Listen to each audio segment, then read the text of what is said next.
Bonjour à toutes et à tous. Je suis Frédéric Copy du service communication des ministères économiques et financiers, donc en charge des cafés économiques de Bercy, qui sont un dispositif qui permet de croiser les regards entre des experts de la sphère publique et de la sphère privée autour de thématiques de politique publique, dont évidemment l'industrie fait partie. Donc nous sommes très heureux aujourd'hui d'être là, à l'usine extraordinaire, pour évoquer ce thème des promesses de l'usine du futur, donc, que nous organisons en partenariat avec la Fabrique de l'Industrie. Donc on va vous proposer de découvrir à peu près en 45-50 minutes maximum les potentialités de l'industrie d'aujourd'hui et de demain à travers 5 témoignages qui vont permettre d'illustrer justement l'engagement des différents acteurs représentants de l'écosystème industriel. Alors ce n'est pas exhaustif, mais au moins vous avez un panel représentatif ici, État, grands groupes, start-up, ETI et organisations professionnelles. Donc on va parler transformation numérique, fabrication additive, réalité virtuelle, réalité augmentée, data, French Fab, sans doute le mot sera cité également, et également opportunités de recrutement et d'emploi dans le secteur. Donc vous pouvez nous suivre via le live tweet pour aller sur le compte des cafés économiques, @_café_, et également cette séquence est retransmise en live sur la chaîne YouTube de l'usine extraordinaire. Je vais vous présenter tout de suite nos intervenants. Chacun d'entre eux aura à peu près 7 minutes pour vous donner sa vision. Et on va essayer de garder à peu près une dizaine de minutes au total pour que vous puissiez à un moment donné aussi poser toutes les questions que vous souhaitez. Donc Julien Tognola, chef du service de l'industrie à la Direction générale des entreprises, donc au ministère économique et financier. Olivier Oreste, vous êtes directeur industriel et achat chez Safran. Raphaël Gorget, juste à côté de moi, PDG du groupe Gorget, donc une ETI familiale spécialisée dans la robotique civile et militaire et dans l'impression 3D, ou la fabrication additive. Stéphane Webel, président cofondateur d'Holomec, une start-up qui conçoit et développe des systèmes innovants de réalité augmentée et mixte pour l'industrie du futur. On me dirait si c'est ça ou si c'est légèrement différent. Et Philippe Darmaillan, donc président de l'UIMM, la Fabrique de l'avenir, donc organisation patronale au service de la compétitivité des entreprises industrielles et de l'emploi. Voilà, donc je vous propose de démarrer avec Julien Tognola, qui va nous présenter un petit peu la stratégie de l'État pour développer l'industrie du futur et accompagner les acteurs industriels. Bien, merci de me donner la parole et bonjour à tous. Alors peut-être en introduction de cette table ronde, quelques mots sur l'industrie. L'industrie, c'est en France 3 millions d'emplois directs. Si on rajoute les emplois indirects, on a 4 millions d'emplois supplémentaires. Et puis si on prend les emplois induits, c'est 10 millions d'emplois au total qui sont directement ou indirectement entraînés par le secteur industriel. Et puis l'industrie, c'est aussi 60% de la R&D des entreprises en France et plus de 60% des exportations. Donc c'est vraiment un secteur totalement structurant pour l'économie française, au-delà de sa part dans le PIB qui peut sembler modeste. Donc pour nous, au ministère de l'économie, c'est un sujet d'attention particulier, d'autant plus que l'industrie aujourd'hui est confrontée à un certain nombre de défis. Ces défis, ils sont bien connus. C'est non seulement la concurrence internationale qui est très forte, c'est la transition écologique et énergétique qui nécessitera dans les années qui viennent une mutation profonde à la fois des processus de production et des produits. Et puis, c'est dans le contexte actuel, le nouveau contexte géopolitique mondial, le Brexit, et puis les menaces sur le commerce international qui peuvent surgir. Donc, dans ce contexte particulier, le rôle de l'État, c'est de créer un cadre favorable au développement de l'industrie, à la fois en matière de compétitivité, c'est ce à quoi on s'est attaché depuis 1 an maintenant, au niveau de la politique fiscale du gouvernement pour les entreprises. Vous avez noté notamment les efforts qui ont été faits sur l'impôt sur les sociétés. On a aussi travaillé sur les charges, sur les bas salaires. On a réformé le Code du travail, donc créer globalement un cadre compétitif pour l'industrie. C'est aussi créer un cadre favorable à l'innovation, puisque l'avenir de l'industrie, on en est convaincu, est dans l'innovation. Donc on a mis en place un fonds pour l'innovation de rupture de façon à renforcer les moyens publics dédiés à cette forme d'innovation. Le constat qu'on faisait, c'est que ces moyens étaient jusqu'à présent trop focalisés sur l'innovation incrémentale. Et puis une focalisation particulière sur les compétences, avec le plan d'investissement dans les compétences, puisque l'industrie, comme d'autres secteurs d'activité, mais plus encore, a un réel besoin d'adaptation de ses compétences en lien avec la transformation numérique notamment, mais pas seulement. Alors l'industrie du futur, c'est un des axes de la politique du gouvernement. C'est un terme un petit peu abstrait qui finalement désigne un ensemble d'actions qui visent à favoriser l'appropriation par les petites et moyennes entreprises des technologies numériques qui peuvent avoir un effet assez transformant sur leur processus de production et sur leurs produits.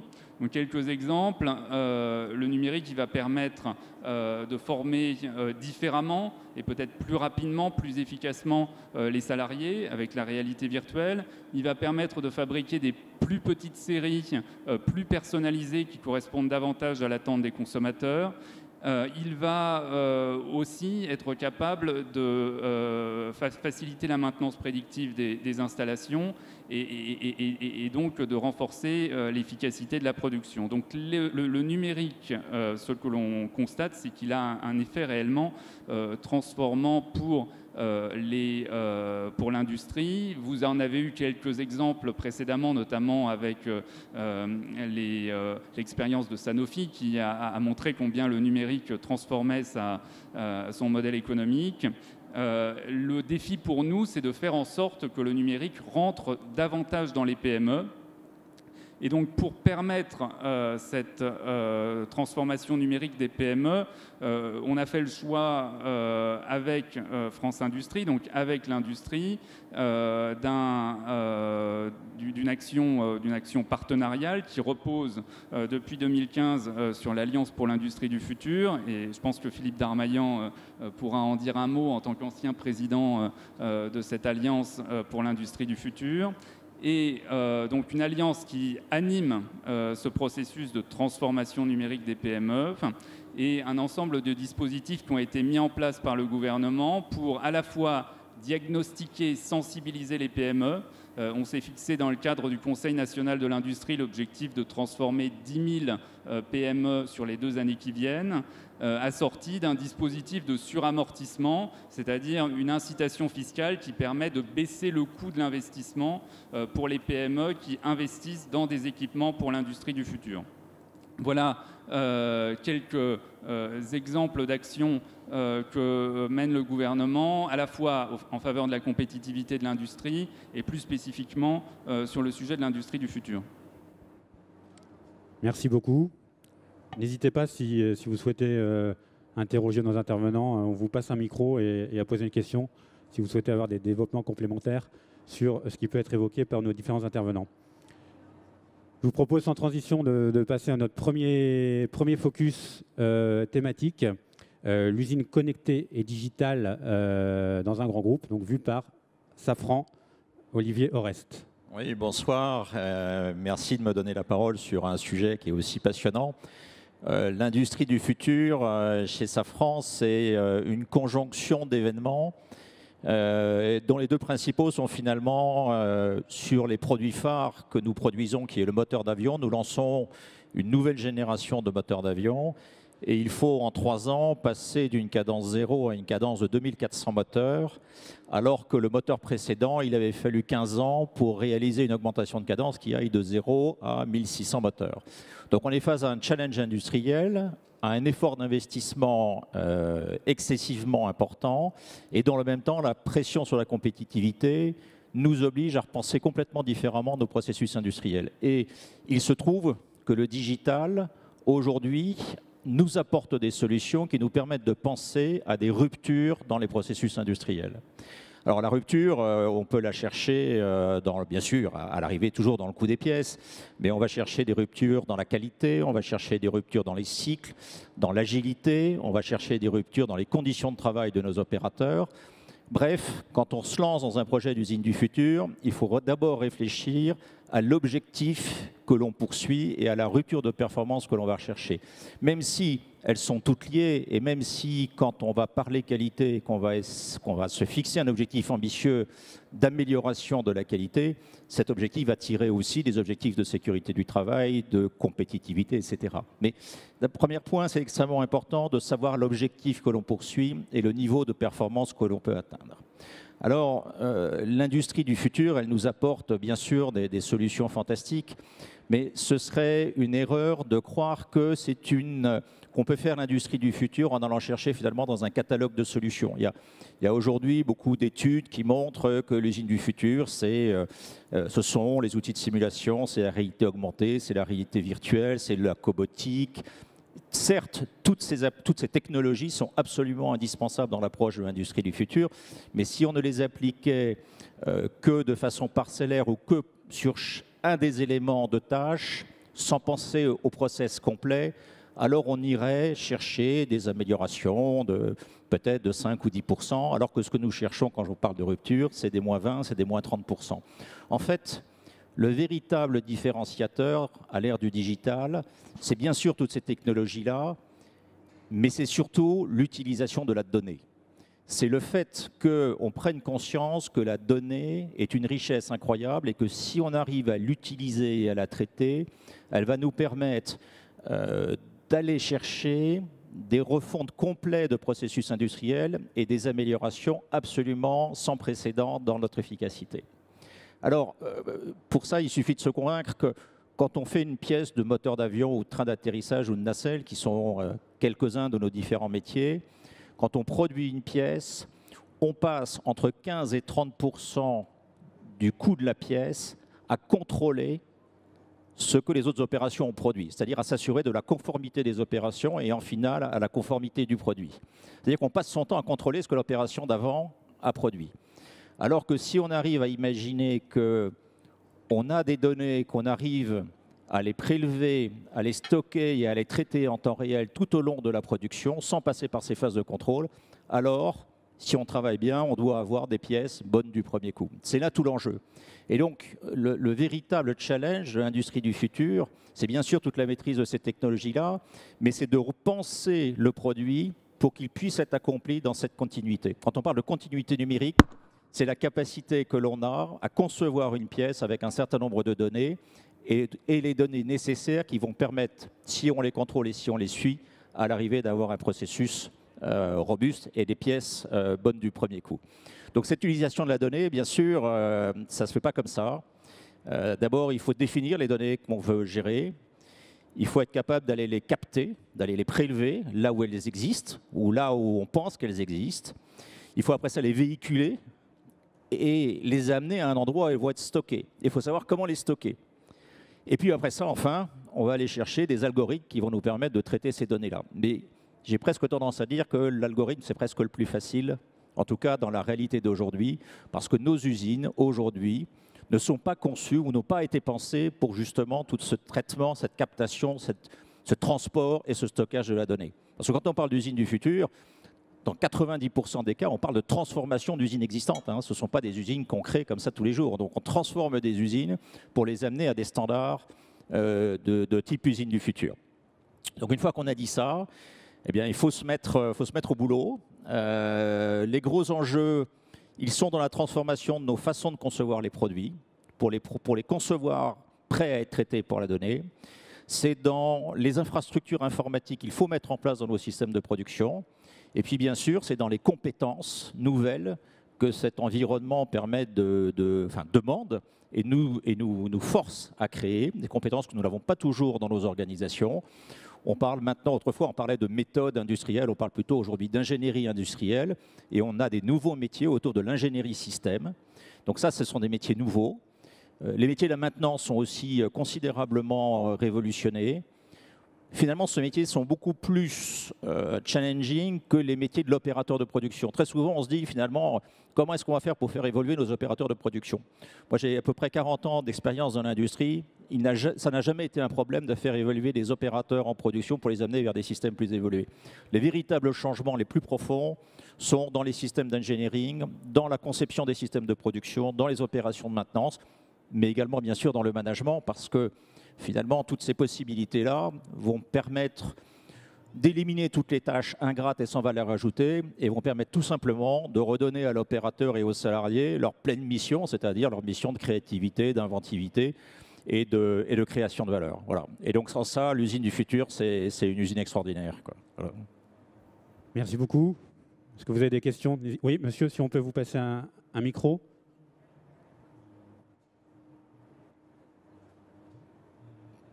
Est-ce qu'on peut avoir un micro, s'il vous plaît?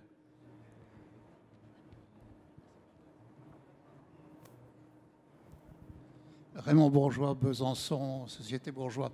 De manière à bien comprendre sur le plan pratique ce que peut apporter la numérisation sur le manufacturing, est-ce que vous pourriez nous expliquer ce que la numérisation a apporté dans le taillage, par exemple, d'une aube de turbine? Une aube de turbine. La fabrication d'une aube de turbine? Oui. Qu'est-ce que la numérisation a apporté comme évolution technologique, comme prix de revient, etc., dans l'usinage d'une aube de turbine, pour bien comprendre ce que la numérisation apporte à un cas concret? Alors, réponse courte, s'il vous plaît. Alors, sur la fabrication d'une aube de turbine, une aube de turbine s'est faite dans la fonderie, par exemple. Eh bien, tout simplement, pour aller créer les noyaux qui vont permettre de fabriquer cette aube de turbine, ce noyau qui va permettre d'élaborer le processus de fonderie, eh bien aujourd'hui, avec par exemple ce que la fabrication additive permet de faire et donc la numérisation, la digitalisation de ce process, on est capable de créer en quelques heures un noyau qui va permettre la coulée d'une aube de turbine, alors qu'auparavant, il fallait peut-être plusieurs semaines, voire plusieurs mois pour créer ce noyau. Donc en matière de réactivité pour développer par exemple des prototypes, la digitalisation nous apporte des solutions absolument extraordinaires. Merci. Deuxième focus thématique.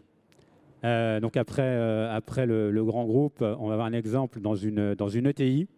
Donc l'industrie du futur vue par l'ETI Gorgé, avec l'exemple de la fabrication additive. Raphaël Gorgé. Bonjour, donc je suis Raphaël Gorgé, président de Groupe Gorgé, une ETI, une entreprise industrielle plutôt positionnée sur les hautes technologies. J'ai repris l'entreprise qu'avait créée mon père il y a 25 ans. Je m'en occupe depuis maintenant une quinzaine d'années. Au début, quand je suis arrivé, on travaillait beaucoup pour l'automobile. On fournissait des équipements pour l'automobile. Et je me suis dit déjà, cette migration vers l'usine du futur, il faut aller vers des métiers qui ont plus d'innovation, plus de technologie, plus de valeur ajoutée. Et donc j'ai réorienté le groupe vers des nouveaux métiers, finalement, des nouveaux marchés. Aujourd'hui, on est principalement impliqué dans la robotique. Alors la robotique chez nous, c'est des robots mobiles qui volent, qui vont sur terre, sur l'eau, sous l'eau. On est la seule société au monde à avoir cette compétence, plutôt pour des applications de défense. Et aussi une deuxième activité qu'on a lancée il y a maintenant 5 ans, effectivement la fabrication additive. La fabrication additive, c'est l'impression 3D. Alors je rappelle pour tous comment ça fonctionne. Vous partez d'un fichier informatique de votre objet en 3 dimensions que vous coupez virtuellement en tranches successives et vous allez fabriquer cet objet tranche par tranche, par addition de matière. C'est-à-dire que chacune des couches successives, que ce soit en plastique, en céramique, en métal, va permettre, par ce processus itératif, cette fabrication additive de chacune des couches qui vient superposer à la précédente, fabriquer directement, en une seule étape, un objet en 3 dimensions.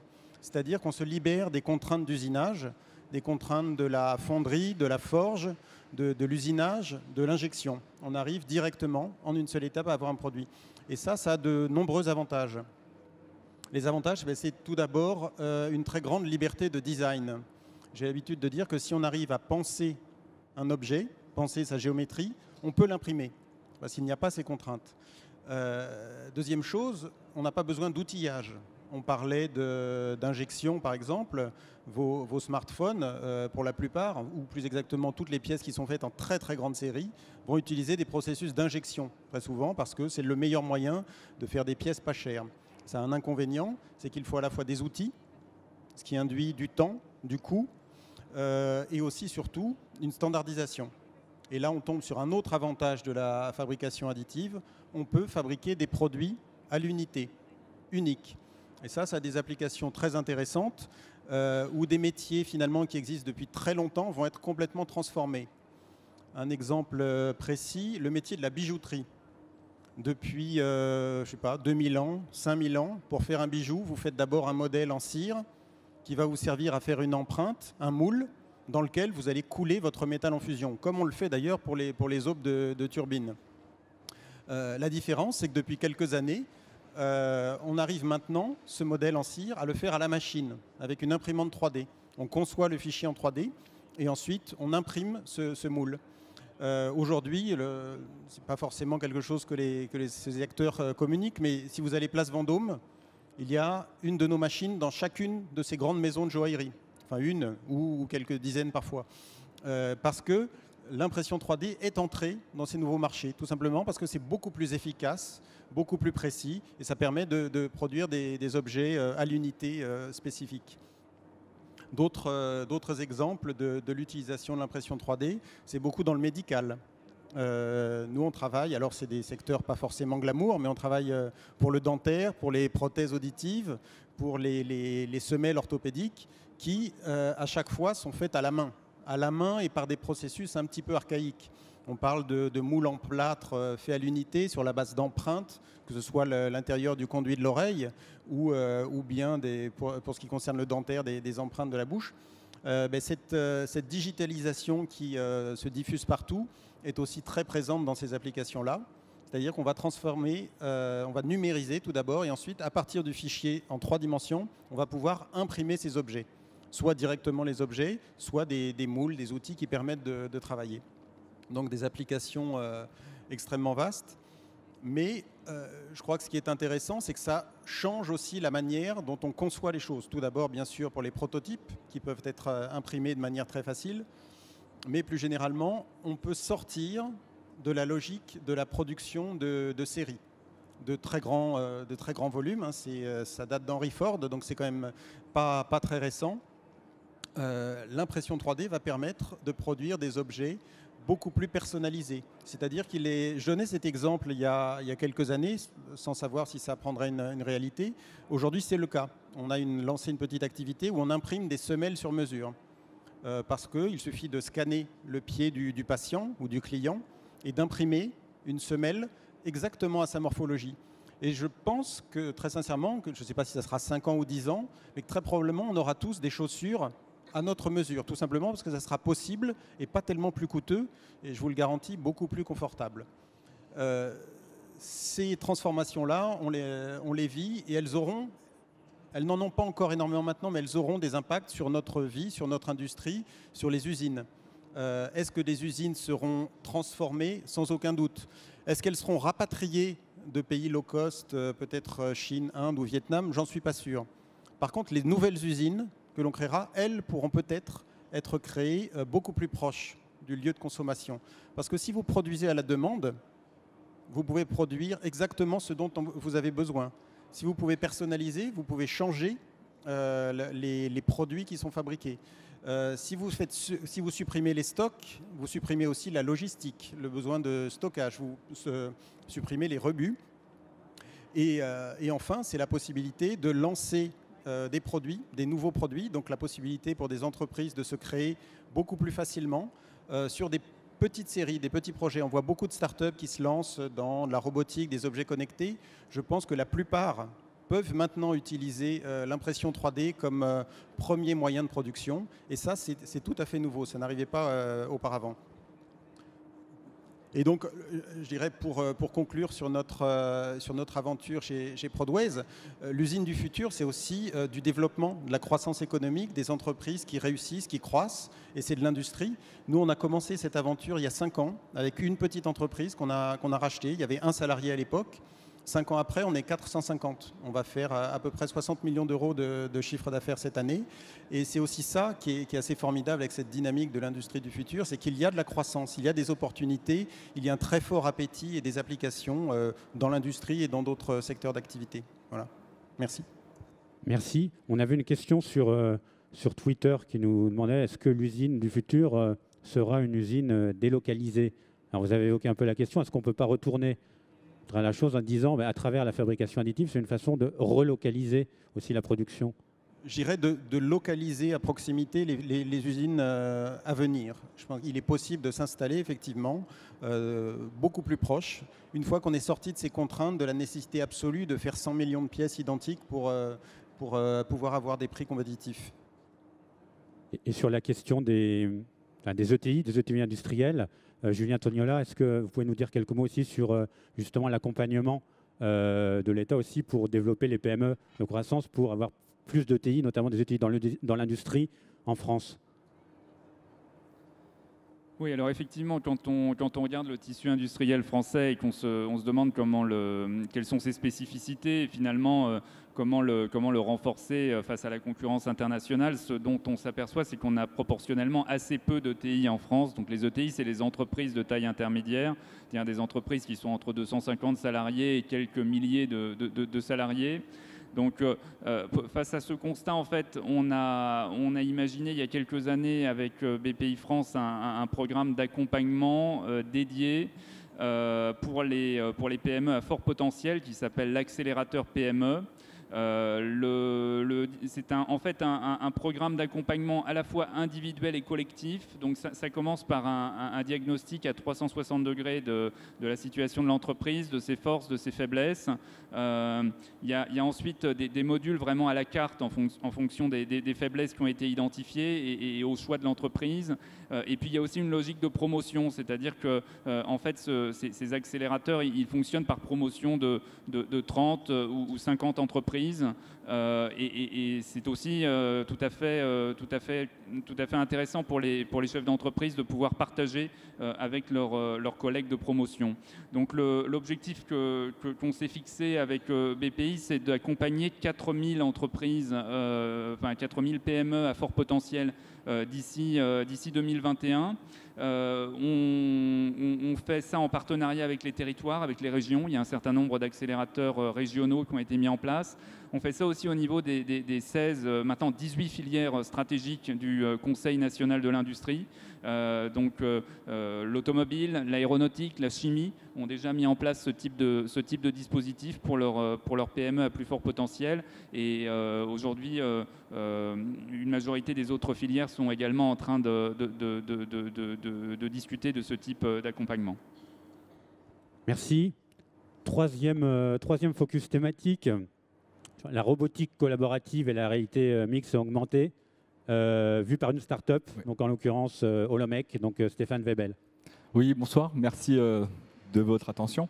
Donc on va parler un petit peu des robots, hein. Il y a beaucoup de robots, c'est très impressionnant dans le Grand Palais. Donc les robots et les humains, hein, ou les robots, nos amis, point d'interrogation. Donc on parle beaucoup de la place de l'homme à côté du robot, hein, ce qu'on appelle la cobotique.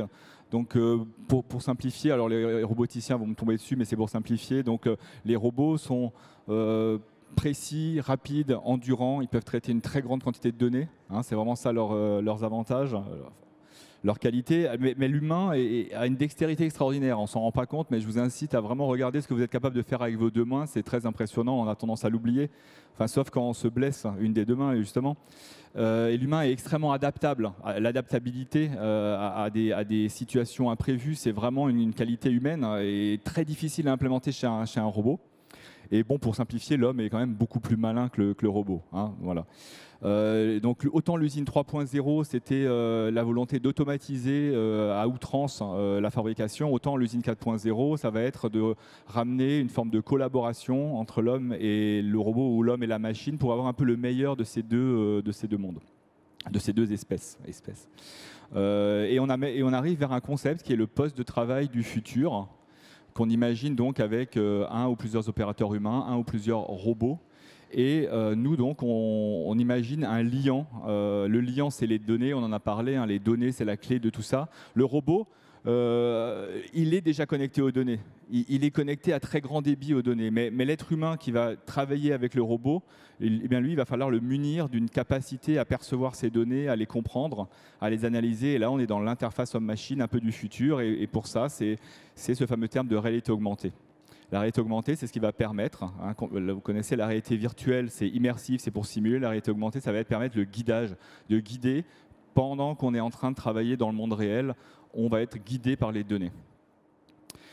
Donc ça c'est important, c'est donc apporter les données en temps réel au plus proche de l'action manuelle, des données de toute forme pour augmenter la fiabilité, pour augmenter, amener aussi des considérations d'ergonomie, parce qu'il faut que l'opérateur humain on puisse prévenir les TMS, on puisse prévenir justement, puisque l'endurance, on l'a pas vraiment, hein, il faut faire attention à l'aspect ergonomique des postes de travail.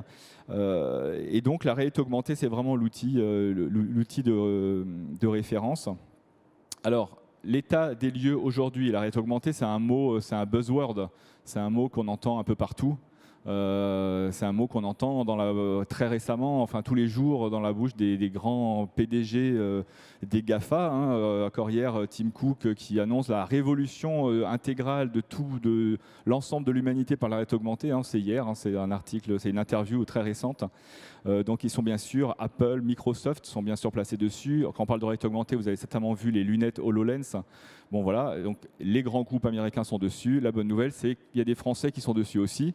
Il y a des startups, principalement d'ailleurs des startups, des petites entreprises comme la nôtre qui en France développent des applications de réalité augmentée, alors pas seulement au niveau du software mais aussi au niveau du hardware, et qui sont en fait, qui visent à être adaptées, le plus adapté possible au poste de travail, de partir vraiment de la problématique du poste de travail, du use case, et de chercher la meilleure solution et pas forcément de proposer un dispositif matériel qui réglerait tous les problèmes comme par magie.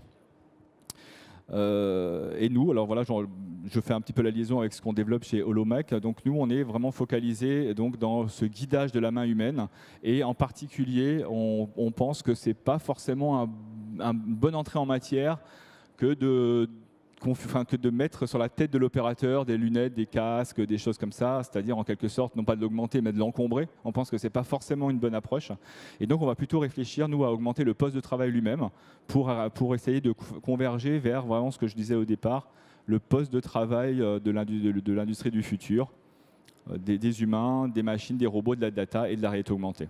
Voilà. Merci de votre attention. Merci. Est-ce que vous avez des questions? Oui, monsieur? Bonjour, Patrick Martin, professeur émérite aux arts et métiers. Effectivement, donc, je suis entièrement d'accord sur la collaboration homme-robot, mais j'entends parler qu'il y a des risques au niveau de la réduction des marges de manœuvre des opérateurs, parce que le système va imposer son rythme, ou on le voit aussi dans le cas du Lean, où on aura des problèmes de fatigue, de stress, dus à cette augmentation de la réduction. On voulait réduire à tout prix les temps morts, et donc quand même l'opérateur, il a besoin de temps en temps d'une pause. Oui, alors je suis pas un spécialiste de la gestion de production, mais en ce moment, donc, on rencontre beaucoup, on visite beaucoup d'usines, et c'est vrai qu'on rencontre quand même beaucoup de gens préoccupés par l'ergonomie, l'aspect l'aspect préventif sur tout ce qui est troubles musculo-squelettiques, stress trop important, surcharge cognitive. Et bien évidemment, c'est quelque chose qu'il faut absolument intégrer et le plus en amont possible. Alors, moi, je pense que c'est possible, bien sûr, c'est tout à fait possible. C'est une volonté plus qu'un problème technique, c'est bien évident.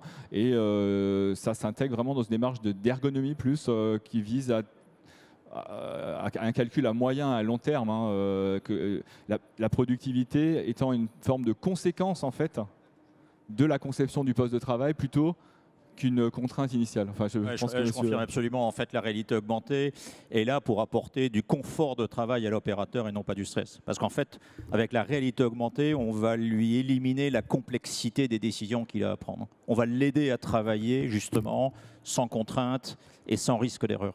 Donc en fait, la réalité augmentée, nous on l'utilise dans les lignes d'assemblage et c'est un outil extraordinaire pour aider l'opérateur. Merci.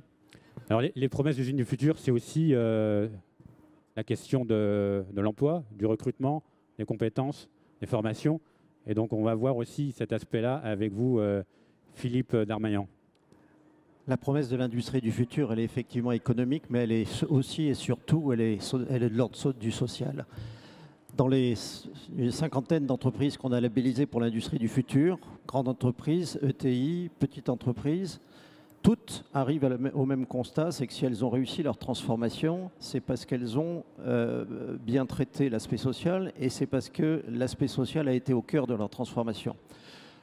Ça veut dire quoi? Ça veut dire que quand on travaille avec l'Alliance Industrie du Futur sur les métiers en tension de demain, donc on a testé, bien sûr pas tous les métiers, mais on a testé 4 ou 5, notamment l'opérateur de ligne de production, le mainteneur, la maintenance, l'homme logistique, le management de premier niveau. Donc quand on regarde l'évolution de ces fonctions, on voit des tendances qui sont toutes du même ordre, vers des tâches plus globales, des tâches qui intègrent entre un fraiseur et puis un opérateur de ligne de production. Il est clair que la nature du travail est complètement différente. À la fois, il n'y a plus une attache au volume de produits faits, il y a en revanche beaucoup plus de diagnostic, comprendre les pannes, pouvoir intervenir à temps, pouvoir remettre la ligne de production en marche, etc. Sur la maintenance, c'est exactement la même chose. On passe de la maintenance traditionnelle à une maintenance prédictive, ce qui veut dire avoir des compréhensions sur les nouvelles technologies, analyse vibratoire, etc. Là aussi, pour pouvoir, pour l'opérateur, diagnostiquer à temps, intervenir. Ce qui vous a été décrit tout à l'heure, c'est des évolutions de business model dans lesquelles, comme l'a dit Raphaël, on sort de la logique de la production en série. Donc on va vers des logiques de production plus proches du client, de ce qu'il veut. On va vers des logiques, dans le cadre de l'évolution de la demande des clients, vers des produits qui doivent arriver sur le marché beaucoup plus vite. Et donc toutes nos organisations, pour suivre cette tendance fondamentale, obligent à avoir des logiques d'organisation différentes par projet, des logiques dans lesquelles les cases que l'on avait créées dans l'organisation taylorienne cassent, donc ce qu'on appelle maintenant des silos, sont cassés pour des organisations plus transversales, mais qui obligent à ce que les opérateurs, le management, comprennent le fonctionnement de l'ensemble de la société. Donc ça, c'est des évolutions qui sont totalement fondamentales et que l'on voit dans ces entreprises qui sont labellisées Industrie du Futur, que l'on voit arriver de façon extrêmement forte et qui donc vont changer la logique de l'entreprise, la logique de l'organisation, je l'ai dit, mais aussi la philosophie de l'entreprise. C'est-à-dire qu'au lieu que les gens soient dans leur poste de travail pendant 1, 2, 3, 10 ans, on passe à des logiques dans lesquelles l'entreprise doit être capable de créer des parcours de formation, des métiers, et permettre à chacun d'évoluer, de croître en compétences au travers de ces métiers. Ce qui veut dire que ça change aussi la logique de formation. C'est-à-dire qu'au lieu d'avoir des formations toutes formatées en 3 ans pour arriver à tel niveau, etc., on doit avoir une logique de formation par bloc de compétences dans lequel le progrès continu, la formation continue, doit pouvoir se faire en additionnant, au fur et à mesure de l'évolution dans le parcours professionnel, d'additionner des compétences nouvelles. Donc c'est un changement totalement fondamental et qui permet effectivement une promesse nouvelle pour l'ensemble des opérateurs qui se traduit par des jobs plus complets, plus intéressants et qui sont, comme ça a été dit, qui peuvent être aidés par le numérique pour combler les lacunes, mais qui va changer profondément les choses. Et je terminerai en disant que ce que ça change aussi, c'est d'une certaine façon le dialogue social et le dialogue professionnel, puisque on n'imagine pas qu'un chef d'entreprise enclenche sa transformation en se disant « bon, ok, je vais mettre tous mes CAP, tous mes bacs pro de côté, je vais remplacer par uniquement des BTS ». Ça a été fait dans le temps, ça a été à chaque fois des échecs. Il faut, dans une transformation, commencer par affirmer au personnel qu'on va faire avec tout le monde. Rajouter les compétences qui peuvent être nécessaires au début. Mais mon expérience, c'est que la première fois que j'ai transformé un atelier d'usinage en atelier intégrant l'ensemble des pilotes des lignes de produits complètes, c'est qu'au début, on a commencé avec effectivement pas mal de BTS.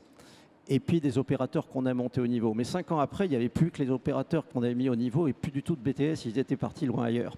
Donc ça prouve que ce qui est important au final, c'était dans cet atelier d'usinage, la connaissance du comportement du métal et tout ça fait qu'il y a un vrai métier derrière et que ce vrai métier y reste. Et donc, il faut réussir à marier dans nos entreprises, dans ces transformations, à la fois le vrai métier qui reste et puis le nouveau métier qu'on amène avec les organisations que j'ai mentionnées avant.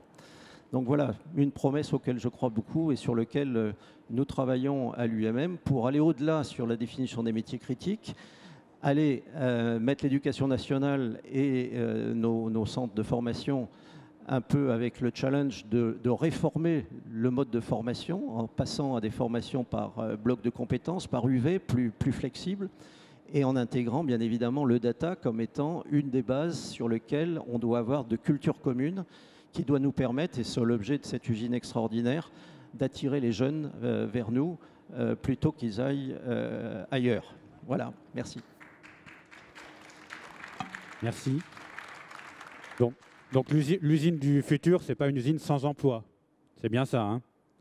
Absolument. Que ce soit clair pour tout le monde. Vous savez, s'il y a un endroit où il y a un problème d'emploi avec l'apport des technologies, ce n'est pas dans l'industrie, parce que la productivité, nous l'avons faite depuis 20 ans, on nous le dit suffisamment, et c'est vrai. Donc actuellement, on est dans un stade où il faut monter en niveau, en qualité, en qualification. Les opérateurs plutôt que de penser de réduire. La réduction se fera au rythme de la productivité qu'on doit avoir pour tenir nos marchés. Donc c'est dans l'autre sens que ça se passe. C'est-à-dire pour tenir nos marchés, il nous faut 2-3% de productivité par an. Et le numérique est un des moyens de le faire. Mais ce n'est pas le grand soir, contrairement à ce que j'ai pu entendre dans des débats lors des dernières élections présidentielles. Et donc, vous venez, à l'UMM, la fabrique de l'avenir, vous venez de lancer un site, l'industrie recrute. Est-ce que vous pouvez nous en dire quelques mots? C'est gentil de me permettre de faire ce rappel. Oui, on vient de lancer l'industrie-recrute.fr, qui est à la fois un inventaire, on pourrait dire de plus, de tous les jobs online. Il est un peu plus que ça, parce qu'il permet d'abord de se relier à tous les sites analogues. Donc ça veut dire qu'une info mise chez nous, elle sera sur tous les sites de recrutement, mais surtout, et plus important, elle permet à la PME de se présenter, et de présenter non pas avec son chiffre d'affaires, mais de présenter avec j'allais dire, son projet d'entreprise. De même, si vous voulez, que quand à Cherbourg, quelqu'un qui veut un job, il va regarder Naval Group avant de regarder tous les sous-traitants. Et ce qu'on veut, c'est que chacune des PME, ce qui est sous-traitant ou qui a une activité haute, mais qui est PME, ETI, donc qui est moins connu que Naval Group, ait la possibilité de montrer quel est son projet comme Naval Group, de façon à ce que, j'allais dire, la PME soit aussi attractive que dans ce cas-là Naval Group, où on pourrait même prendre le même exemple sur Toulouse, bien évidemment. Mais donc notre site permet à chaque PME de s'affirmer, d'affirmer son projet et on espère ainsi devenir plus attractif pour les demandeurs d'emploi. Merci. L'industrie-recrute.fr, voilà, merci. Et est-ce qu'un des facteurs aussi clés de succès du développement de l'industrie du futur, ce n'est pas aussi une collaboration renforcée, acteurs publics, acteurs privés? Là, la question s'adresse potentiellement à tout le monde, à qui veut répondre, à Julien Tognola aussi, à vous, aux différentes entreprises. Bah écoutez, Julien a failli arriver en retard, et dans ce cas-là, je vous ai dit, écoutez, sans laïus, je vais vous le faire.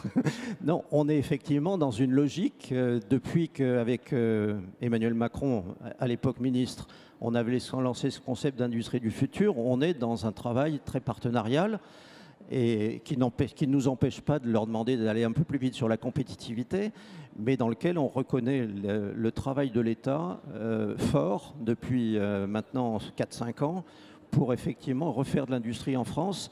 Et donc, nous soutenons parfaitement, complètement cette politique et on travaille avec en vrai partenariat.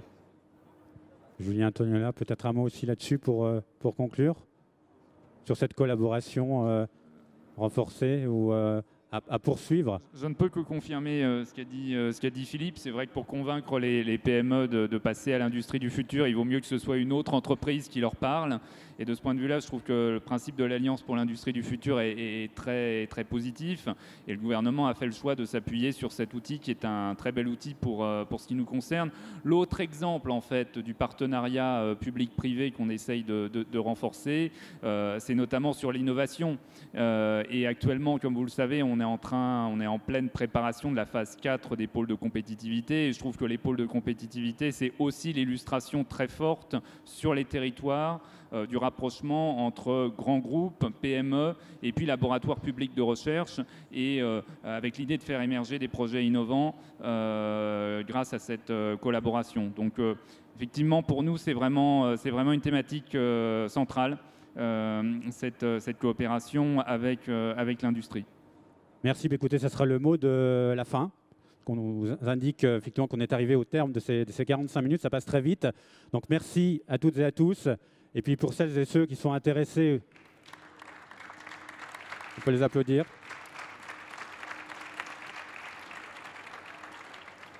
Si vous êtes intéressé par les cafés économiques de Bercy, ça a été évoqué le sujet du Brexit tout à l'heure. On organise, ça concerne les entreprises industrielles évidemment aussi. On organise le 5 décembre prochain un café économique sur les menaces et les opportunités du Brexit pour les entreprises françaises, notamment les entreprises industrielles. Donc vous êtes les bienvenus au café Fluctuate si vous le souhaitez le 5 décembre. Merci à toutes et à tous.